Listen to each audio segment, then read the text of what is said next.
He is just an ATM with a house attached," she said to the man she called her cousin. I stood frozen in the hallway, hearing every word while pretending to be at work. I smiled politely through dinner that night while secretly calling a locksmith for 2:29 a.m. in a situation that has me questioning whether I am being unreasonable or if my boundaries are being completely disregarded. My girlfriend Cassidy, 24, and I have been together for about 10 months. We met at a friend's party, hit it off, and have been dating ever since. I am a senior software engineer at a tech startup in Austin, and she moved here about a year ago from a small town in East Texas to figure out her life, as she puts it. A bit of context. I bought my house about 2 years ago when our company had a good funding round and my stock options became valuable. It is nothing extravagant, but it is a nice 3-bedroom place in the North Loop area that I have put a lot of work into making my own. Cassidy has her own apartment with roommates, but spends most weekends and several nights a week at my place. About 2 months ago, we had our product launch approaching at work, which meant long hours and a lot of stress. The team has been working overtime for weeks, and I have been pulling 12 14-hour days. During this time, I gave Cassidy a key to my place so she could come and go as needed. She had sometimes bring me dinner at the office or feed my cat when I was working late. I told her to make herself at home while I was busy with the launch. I meant she could watch Netflix, raid my fridge, whatever made her comfortable when visiting. Last night, our product finally launched. It went well, and my team and I went out for celebratory drinks. When I got home around 11 p.m., exhausted but relieved, I found my house different. There were suitcases in the hallway, unfamiliar shoes by the door, food I don't eat in my fridge, and voices coming from my backyard. When I went outside, I found Cassidy lounging by the pool, which I have never really used, with her phone set up on a tripod, apparently doing some kind of social media livestream house tour. Beside her was a middle-aged woman I would never met, and a guy about our age who was grilling on my grill that I don't think I have used more than twice since buying the house. Cassidy jumped up, seemingly surprised to see me, and said, "Blake, you are home early." It was 11 p.m. I wasn't early. She quickly introduced the woman as her Aunt Marin, who needed a place to stay for a while, and the guy as her cousin Hunter, who was just passing through town. I was too shocked to say much, so I just nodded and went inside. I noticed the guest room was completely set up with Aunt Marin's belongings, and it looked like she had been there for more than just the day. The office third bedroom had Hunter's stuff in it. When I asked Cassidy about it privately, she casually mentioned that they had been staying with us for a bit while I was working long hours. "How long is a bit?" I asked. "About a month now for Aunt Marin. And Hunter's been here for 2 weeks," she replied, like it was the most normal thing in the world. A month. They have been living in my house for a month without my knowledge. I was speechless. When I finally found my words, I asked why she hadn't told me people were moving into my house. She looked confused and said, "I thought you would be cool with it. You are always saying mi casa es su casa. You can understand it is make yourself at home." I have literally never said make yourself at home. To her, I am not even remotely fluent in Spanish. I tried to explain that giving her a key for emergencies and telling her to make herself comfortable wasn't the same as inviting her family to move in, but she got upset. She said I was being unwelcoming to her family, who were going through a tough time, and that I should be more understanding since I have all this extra space anyway. I was too tired to argue, so I just went to bed, but I could barely sleep. This morning, I woke up to Hunter using my expensive coffee setup, a gift to myself after our last funding round, and acting like he lived there. Aunt Marin was cooking breakfast in my kitchen and had rearranged my cabinets. Cassidy was nowhere to be found. Apparently she went to her actual apartment to grab a few things. Am I crazy for being upset about this? I never agreed to have her family move in. I have never even met these people before yesterday. Hunter is acting like he owns the place, using my stuff without asking. I don't know anything about these people, but they know where I live, have access to my house, and are apparently planning to stay indefinitely. I want to tell Cassidy that her family needs to find other accommodations, but I am worried I am being selfish. She keeps emphasizing how her family helps each other out and how her aunt took her in when her parents divorced. So she owes her. Part of me feels like I should be supportive of my girlfriend, but another part feels like my boundaries have been completely ignored. The whole situation feels off to me. Hunter doesn't really look like Cassidy, though. I guess cousins don't always look alike, and there is something about the way he interacts with her that seems weird. He knows where everything is in the house better than I do at this point. And why was Cassidy live streaming a tour of my house to her followers without telling me? Am I overreacting? Is it reasonable to ask them to leave? Or am I being a jerk who will not help my girlfriend's family? What would you do in this situation? Update 1. First, I want to thank everyone who commented on my original post. Reading your responses made me realize I wasn't crazy for feeling my boundaries had been crossed. After getting some sleep and collecting my thoughts, I decided to have a serious conversation with Cassidy about the situation. I waited until Hunter and Aunt Maren were out of the house. They took my patio furniture to spruce up the backyard with plants from a garden center, without asking. Of course, I sat Cassidy down and calmly explained that while I care about her, I was uncomfortable having people I would never met living in my home without any discussion beforehand. Her reaction wasn't what I expected. Instead of acknowledging my concerns, she immediately became defensive. "I cannot believe you are being so selfish right now," she said. "My family needs help, and you have all this space you are not even using." I tried to explain that it wasn't about the space, but about the fact that she had made this decision unilaterally without even discussing it with me. Her response floored me. "But we did discuss it. Don't you remember when Aunt Maren got evicted from her apartment? You said it was fine if she stayed with us temporarily." I have absolutely no recollection of this conversation. None. I would remember agreeing to have someone move into my house. When I told her this, she sighed dramatically and said, "This is just like you, Blake. You are so wrapped up in your work that you don't even listen when I talk about important things." For a moment, I actually questioned my own memory. Had we had this conversation and I would completely forgotten about it? I have been working a lot. But no, I am certain I would remember agreeing to something this significant. I asked her why. If we had this conversation, she seemed surprised when I came home and found them there. Why introduce them like I had never heard of them before? She brushed this off, saying she was just being polite with formal introductions and that my reaction seemed weird, so she played along. Before I could process this twisted logic, Hunter and Aunt Maren returned with an SUV full of plants and outdoor decorations. When they came inside and sensed the tension, Aunt Maren immediately jumped in, saying, "Oh, are you two having a discussion about us staying here? Cassidy mentioned you might be feeling a little overwhelmed." She then launched into a long story about how she lost her apartment because her landlord wanted to renovate, how hard it is to find affordable housing, and how family has to stick together during hard times. She kept emphasizing how Cassidy was practically a daughter to her after raising her when her parents split up. "In our family," she said, looking pointedly at me, "we don't turn our backs on each other when times get tough." I took Cassidy in when she had nowhere to go, and now she is just returning the favor. I felt like I was being manipulated, but I also felt guilty. Was I being selfish? I have a good job, a nice house with spare rooms. Is it really such a burden to help out my girlfriend's family? But then again, why did this all happen behind my back? I tried to redirect the conversation, asking how long they planned to stay. Aunt Maren gave a vague answer about just until we get back on our feet and mentioned she was looking for work. Hunter said nothing, just scrolled through his phone looking bored, occasionally glancing up to exchange looks with Cassidy that I couldn't quite interpret. When I pressed for a more specific time frame, suggesting perhaps a week or two would be reasonable, Cassidy looked hurt. "Wow. You really don't care about my family at all, do you?" The conversation devolved from there.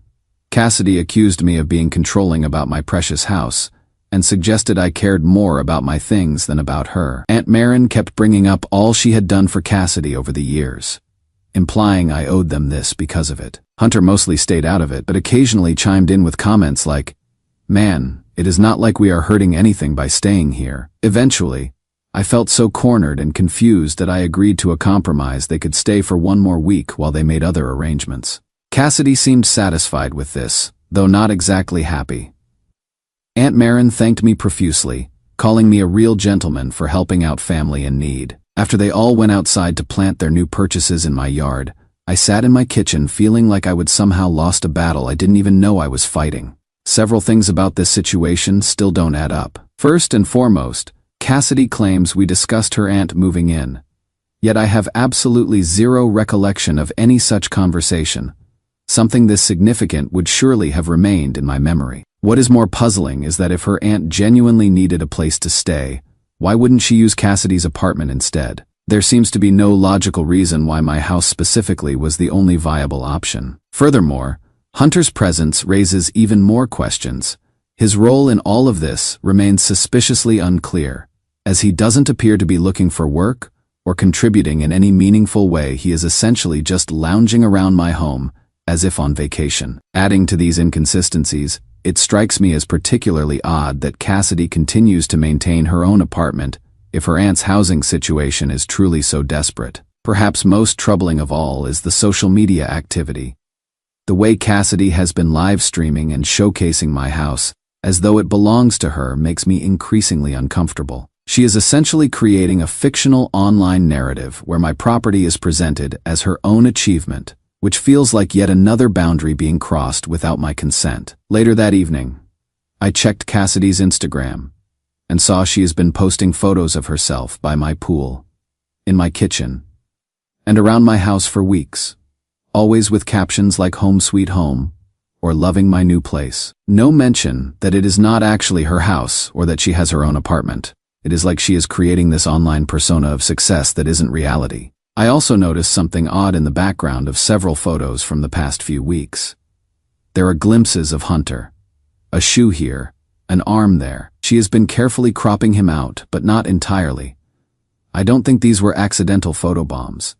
It is like she wanted to include him subtly without being obvious. When I mentioned this to her, she laughed it off, saying, "You are being paranoid, babe.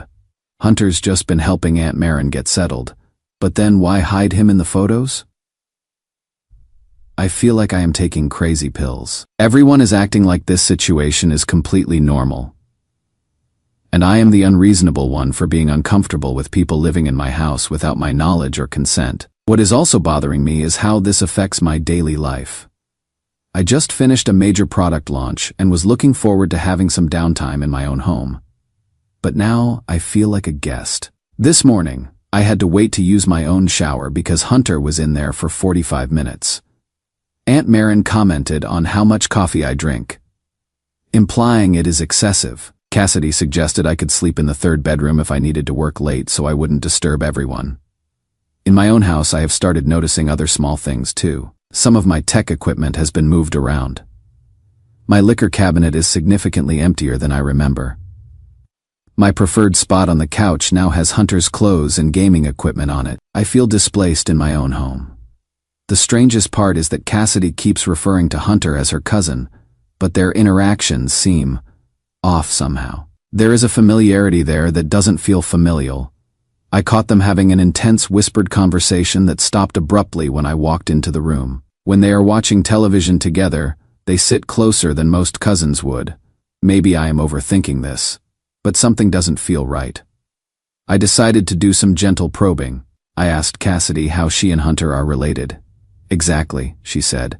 "His mom and my mom are sisters," without hesitation. But later, when I casually asked Aunt Maren about her sister Hunter's mom, she looked momentarily confused before saying, "Oh, we are not as close as we used to be." No details, no stories, nothing you would expect from someone talking about their sister. I have given them a week to make other arrangements, but I am worried they will try to extend this indefinitely. I am also concerned about my relationship with Cassidy. Is this behavior moving people into my house without discussing it, then making me feel selfish for objecting a red flag I shouldn't ignore? Or am I being too rigid and unaccommodating? My neighbor Dave, who I am pretty friendly with, stopped by earlier to meet the new residents, after seeing them coming and going. After they went back inside, he gave me a strange look and asked, "Everything okay, man?" I just nodded, not wanting to air my relationship issues, but it is clear even outsiders can tell something's not right here. I am going to stick to the 1-week timeline and then firmly ask them to leave. In the meantime, I am keeping an eye on the situation and trying to figure out what is really going on here. I will update again when I have more information or after they leave, whichever comes first. Update 2. It has been 3 days since my last update, and I have discovered the truth about Hunter. Spoiler alert. He is not Cassidy's cousin. Yesterday, I was working from home. something I rarely do, but I wanted to keep an eye on the situation. Around noon, my neighbor Dave texted me asking if I could come over for a minute. When I got to his place, he looked uncomfortable, like he didn't want to be the bearer of bad news. "Look, man, I didn't want to get involved in your business," he started, "but I thought you should see this." He showed me several photos on his phone that he had taken from his upstairs window, which overlooks my backyard. The photos showed Cassidy and Hunter by my pool, but they definitely weren't acting like cousins. They were kissing not a familial peck, but full-on making out. In one photo, Hunter had his hand up Cassidy's shirt. Dave explained that he had noticed them being affectionate several times over the past few weeks while I was at work, and he had been debating whether to tell me. "At first I thought maybe you guys had some kind of arrangement," he said, "but after meeting you all together and seeing how they acted around you, I figured you should know." I felt like I had been punched in the gut. All the pieces started falling into place, why Cassidy seemed so invested in having Hunter stay. The weird vibe I had been picking up between them, the carefully cropped Instagram photos. This wasn't her cousin helping out family. This was her. What? Boyfriend, ex? Either way, she had been lying to me this entire time. I thanked Dave for telling me and went back to my house in a daze. I needed more information before confronting anyone. While everyone was out, Cassidy had taken Aunt Marin and Hunter shopping with my credit card, I later discovered. I did something I am not proud of, but felt necessary given the circumstances. I checked Cassidy's iPad, which she often leaves at my house. Her messages with Hunter told me everything I needed to know. They have been together for years, high school sweethearts from her hometown. From what I could piece together, they never fully broke up when she moved to Austin. Their messages were full of "I miss you" and "cannot wait to see you again," going back months, long before he supposedly showed up as her cousin. There were also messages about me, Hunter asking if the tech guy suspects anything, Cassidy assuring him I am clueless and work so much he barely notices what is happening in his own house. Discussions about how much longer they could stay before I caught on. Plans for what they would do with the money they were saving by not paying rent. The most revealing messages were about Cassidy's trips to her sick grandmother over the past few months, trips I had been supportive of. Even sending care packages. Those weekends, she wasn't visiting her grandmother.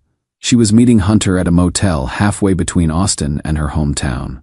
The lies were so elaborate and casual, it was chilling. And Aunt Marin. She is Cassidy's aunt, but the eviction story was fabricated. She had been in on the plan, helping to create a pretense for Hunter to stay at my house. The messages showed she was actively encouraging Cassidy to secure her future with me, while maintaining her relationship with Hunter on the side. One message from Marin was particularly gut-wrenching. "Blake seems like a sweet guy, but he is naive. He owes it to you for all the girlfriend experience you are giving him." I felt physically ill not just from the betrayal, but from how meticulously they had calculated everything. I had always struggled with dating being awkward and work-focused. When beautiful, outgoing Cassidy showed interest, I thought I had gotten lucky. Instead, I had been targeted. Rather than confronting them immediately, I approached this like a coding problem needing a strategic solution. I documented the damning messages, then methodically secured my life, scheduling a locksmith, canceling credit cards, changing passwords, and photographing valuables. When they returned from shopping with my money, I forced myself to act normal while noticing all the intimate gestures between Cassidy and Hunter I had previously missed. Writing this from a coffee shop after meeting the locksmith, I have realized my lifelong pattern of trying to earn love through generosity only made me vulnerable to someone who saw me as an ATM with a house attached. The hardest part is that I still have feelings for her, but remembering how they called me clueless and naive strengthens my resolve. My confrontation plan is straightforward. Present the evidence, tell them to leave immediately, and remain calm and direct. Despite the pain, I am grateful to have discovered this before we had discussed her moving in permanently. Standing up for myself doesn't make me mean, it shows I have self-respect. Edit. A lot of people are suggesting elaborate revenge schemes. While I appreciate the creativity, that is not who I am. I just want them out of my house and my life so I can move forward. Final update. It has been 2 weeks since everything went down, and I am finally ready to share the final chapter of this story. First, I want to thank this community for the support, advice, and occasional tough love. Reading your comments helped me find the courage to stand up for myself in a situation where I was being taken advantage of. After posting my last update, I returned home with the new keys from the locksmith. I found all three of them lounging in my living room watching my television, drinking my beer, like they owned the place. Seeing them there, so comfortable in the life they had constructed at my expense, I felt a calm clarity I hadn't expected. "We need to talk," I said, remaining standing while they looked up at me with mild annoyance at being interrupted. I started by addressing Cassidy directly. "I know Hunter isn't your cousin. I know you have been together this whole time." I held up my phone, showing one of the photos Dave had taken of them by the pool. The change in the room was immediate. Hunter sat up straight, looking defensive. Aunt Marin's eyes narrowed, but it was Cassidy's reaction that was most telling instead of denial or shock. Her first response was anger. "You had someone spying on me?" she demanded. As if that was the real transgression here. "My neighbor saw you from his window and thought I should know my girlfriend was cheating on me in my own backyard," I replied, staying calm. "But that is actually not the worst part. The worst part is how you have all been lying to me and using me." I then detailed what I had learned from the messages, the fake cousin story, the fictional eviction, the fake grandmother visits, their plans to stay as long as possible. With each revelation, Aunt Marin's face grew harder. Hunter looked increasingly uncomfortable, and Cassidy cycled through expressions: anger, shame, calculation, and finally, tears. "It wasn't like that," she said, voice breaking. "I do care about you, Blake. I love Hunter too. I have always loved him, but you are so good to me, so stable, I didn't want to choose. So you decided to have both," I said, "living a comfortable life with me while keeping him on the side, and then moving him into my house without my knowledge." At this point, Aunt Marin tried to take control of the situation. "Now, Blake, I know this looks bad, but Cassidy's just a young girl trying to figure things out. We never meant to hurt you. We appreciate everything you have done for us. I am not interested in your explanations," I said, still maintaining my composure. "I want all of you out of my house today. Now, I have already changed the locks, and I have packed Cassidy's things that were here.